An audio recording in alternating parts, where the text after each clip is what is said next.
Today, a closer look at examples of medically supported housing, starting with a recent pilot project that sent nursing care directly into 3 low-barrier shelter sites in Burlington, including one on Elmwood Avenue, for people experiencing homelessness.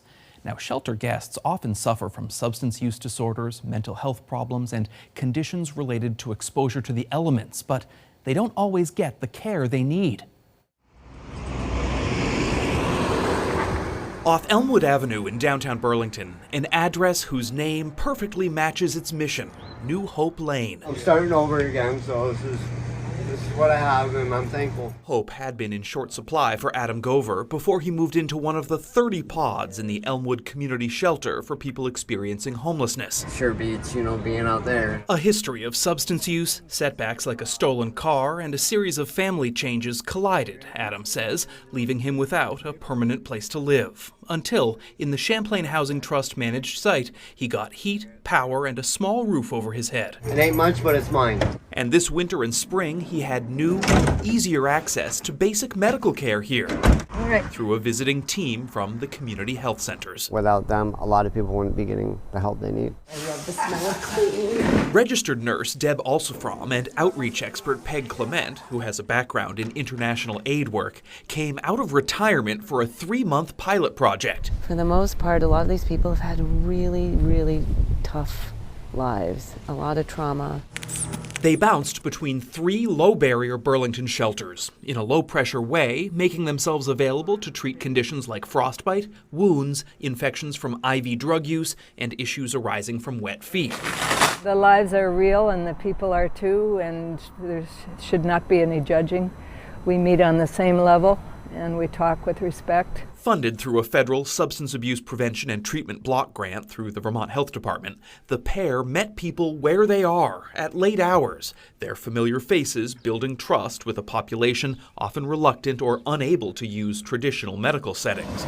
Some folks reported having no other contact with the healthcare system, aside from the ER, where they often had to leave because of their addictions. So, inspiring primary care visits was a key goal. In a way, a lot of it's social work as well. Yeah. Adam had a lesion on his hand Nurse Deb cleaned up while arranging a follow-up from a doctor for a closer look. And just last week, I needed to get my teeth pulled. I've been fighting for 10 years to get it done.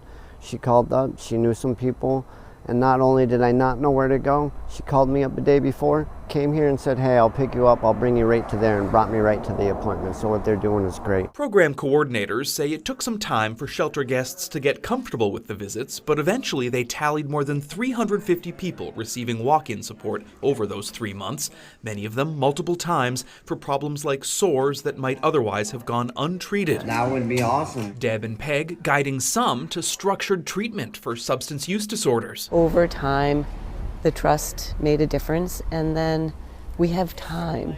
I have time to be able to go the extra distance to help people. Plus we have socks. The pair even might have made a small dent in shoplifting from downtown drugstores by providing free items like bandages, which are frequently stolen. Thank you. As for Adam, he's finding that new hope he wanted.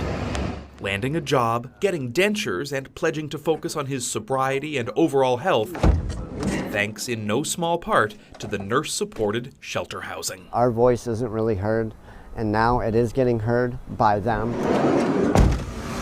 And because of what they do, we're getting the care we need. Senator Bernie Sanders says the kind of outreach we saw in that pilot program should be part of the future of medical care across the country.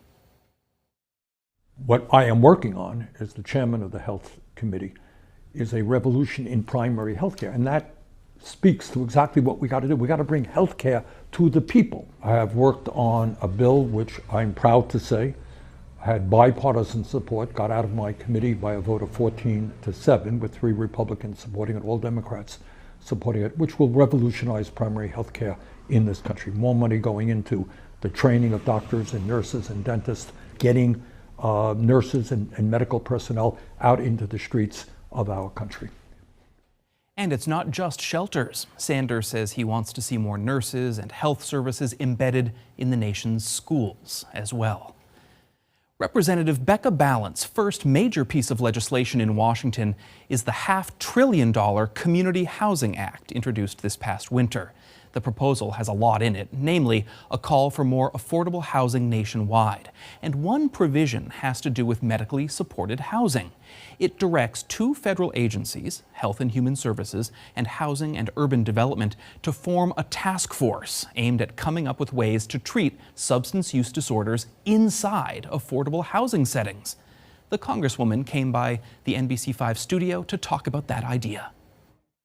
Things have to change to keep up with what's needed in this moment, and we're hoping that finally, by bridging this gap between these 2 silos essentially in the federal government, it will allow us to keep people housed by getting them the services they need in real time. Because the worst scenario is when folks who are difficult to house lose their housing because they don't have the supports to keep them housed, and then it starts a cycle of them, being homeless. So we want to keep people in their homes as long as we possibly can, and part of that is giving them the support so they can do that.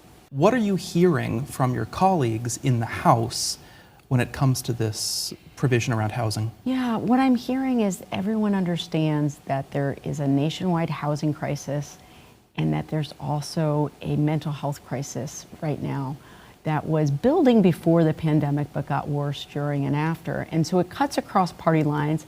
It cuts across congressional districts. And so when I can go to the Rural Healthcare Caucus, which is bipartisan, and talk about the importance of this provision and the importance of really thinking of good housing as mental health relief, it resonates. It resonates across party because this is not a partisan issue. Neither of these issues are. So I'm hearing a lot of willingness to engage on this. If we can get through this, the rancor around any election, and when we come back after the election, I'm hoping there's going to be a realization that we have got to do this work together across party. Well, what shelter providers have been telling me is that it's different work now than it used to be, that mental health concerns are deeper, Yes. that substance abuse disorders are much more profound than they Yes. used to be. Yes.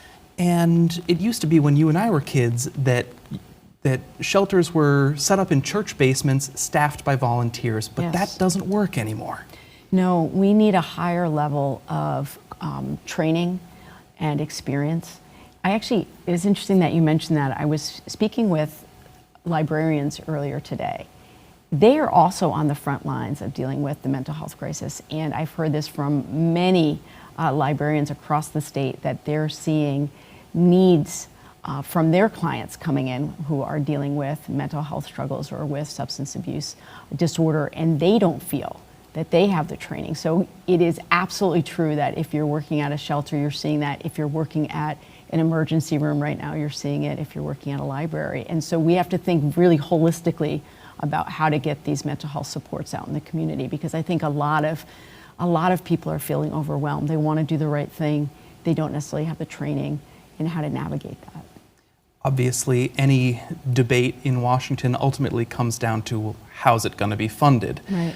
But I want to ask you that question in a different way. To you, what is the cost of not doing this kind of investment in mental health support? Oh my gosh, the costs are enormous, certainly on the bottom line. Fiscally, the costs are enormous because people who don't get the interventions early on are going to continue to have debilitating anxiety, depression, other co-occurring problems. But it's also a cost on the community, and it's a cost for us, I think, as a nation, morally and collectively, when we don't understand that when we let people essentially suffer in silence, it has costs across the economy, in our schools, in our businesses. It creates a sense of hopelessness that we all struggle through. And I really appreciate that you asked the question that way, because the costs are greater when we don't deal with the problem head on and imagine that it's going to go away. It's not.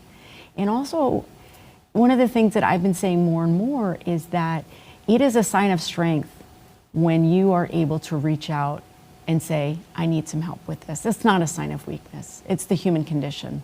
And the more we get more comfortable saying that as leaders, the more folks will take their cues within communities across the state that it isn't a sign of weakness to ask for help. Well, the community health centers, they say that when we get the right care at the right time to people who may not seek care in traditional settings, Yes. that the health centers say that that makes the whole system stronger because we're not, say, clogging an ER. That's right. It is resonating with so many members of Congress, regardless of party, that they hear it from their constituents. They certainly see it in their home districts that people are really struggling. And so I'm hoping that we can continue to have honest conversations across party lines about this and understand that these investments help everyone. They help individuals, but they also help families and they help communities. And I'm feeling very hopeful right now that we seem to have turned a corner on how we talk about these issues. I feel like people are much more open to having those conversations and looking for solutions.